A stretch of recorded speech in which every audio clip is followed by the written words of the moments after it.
बिस्मिल्लाहिर्रहमानिर्रहीम। अस्सलामुअलैकुम। आज की रेसिपी है तंदूरी चिकन की। और आप देखेंगे कि ये तंदूरी की चिकन जो है वो कितनी आसानी के साथ कितनी जल्दी तैयार हो जाता है। और इसके लिए हमें किसी अवन की ज़रूरत भी नहीं है, ये आम चूल्हे पे हम फ्राइंग पैन में से तैयार कर लेंगे। तो इस तंदूरी चिकन को जो है हमने उसी मसाले से बनाया है जो कि हमने आपको सिखाया था, तंदूरी टिक्का मसाला।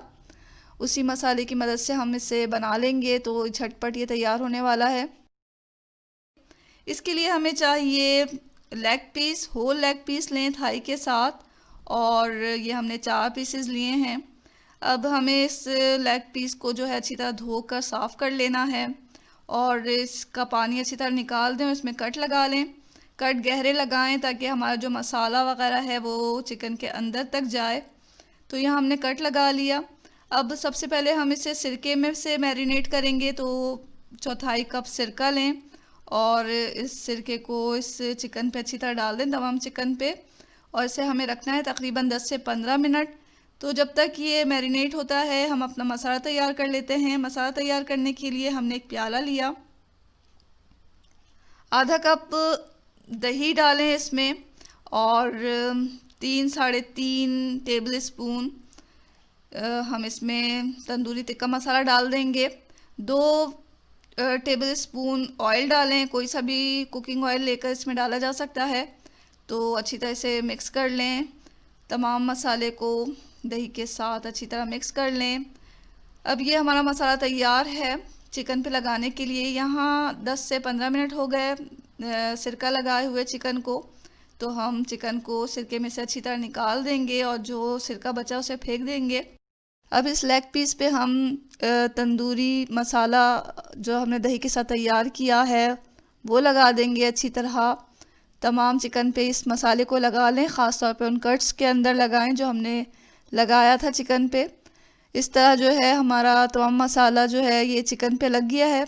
अब इस चिकन को रख दें तकरीबन 2 घंटे के लिए। तो जितनी देर आप इसे मैरिनेट होने के लिए रखेंगे उतना ही हमारा जो तंदूरी चिकन है वो अच्छा तैयार होगा और मसाला इसमें अच्छी तरह रच बस जाएगा। तो ये हमने 2 घंटे के लिए रख दिया। 2 घंटे के बाद चिकन को निकाला हमने, और अब एक फ्राइंग पैन लेंगे, इसमें 2 टेबल स्पून के करीब हम इसमें कोई भी ऑयल डाल दें, कुकिंग ऑयल। और जब ये थोड़ा गर्म हो गया तो हमने इसमें लेग पीस डाल दिया है।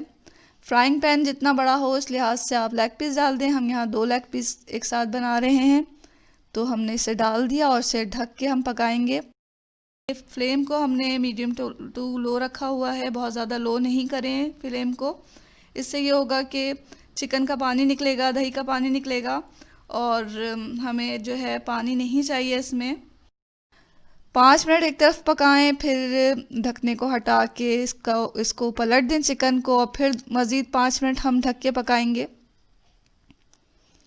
इस दौरान अगर आप महसूस करें कि चिकन का पानी जो है खुश्क हो गया है और चिकन लगने लग गया है, तो आप थोड़ा सा पानी 2-3 टेबल स्पून इसमें ऐड कर सकते हैं। तो यहाँ 5 मिनट के बाद जब हमने देखा तो चिकन हमारी गल गई थी। अगर आपकी चिकन नहीं गली है तो आप मज़ीद थोड़ा सा पानी डाल के इसे गला सकते हैं। अब हमें ढकना खोल कर ही इसे थोड़ा सा फ्लेम को तेज़ करके दोनों तरफ से गोल्डन ब्राउन कर लेना है। तो आहिस्ता आहिस्ता हमने इसे गोल्डन ब्राउन कर लिया और ये हमारा तंदूरी चिकन तैयार हो गया है। इसे हम निकाल रहे हैं और सर्व कर रहे हैं गरम गरम। सर्व करने से पहले इस पर हरा धनिया बारीक काट के डाल दें। तो लीजिए नाज़रीन, बहुत ही मज़ेदार तंदूरी चिकन तैयार हो गई है। और आप देख रहे हैं कि ये बग़ैर अवन के तो हमने तैयार किया और कितनी आसानी के साथ तैयार हो गई है, और वक्त भी इस पर ज़्यादा नहीं लगता। अगर आपके पास मैरिनेट की हुई चिकन है तो आप मिनटों में इस तंदूरी चिकन को बना सकते हैं। तो इसे सर्व करें रोटी के साथ, नान के साथ या चावल के साथ, और साथ में रायता भी रखें। तो ये मज़ेदार तंदूरी चिकन जो है वो आप ज़रूर ट्राई करें, आपको बहुत पसंद आएगा। और ये वीडियो अगर आपको अच्छी लग रही है तो वीडियो के नीचे जो लाइक का बटन है उसे दबा दें और इसे लाइक कर दें। और अगर आप नए हैं इस चैनल पे तो चैनल को सब्सक्राइब किए बगैर ना जाएं। दुआओं में हमेशा याद रखें। इसके साथ ही अल्लाह हाफिज़।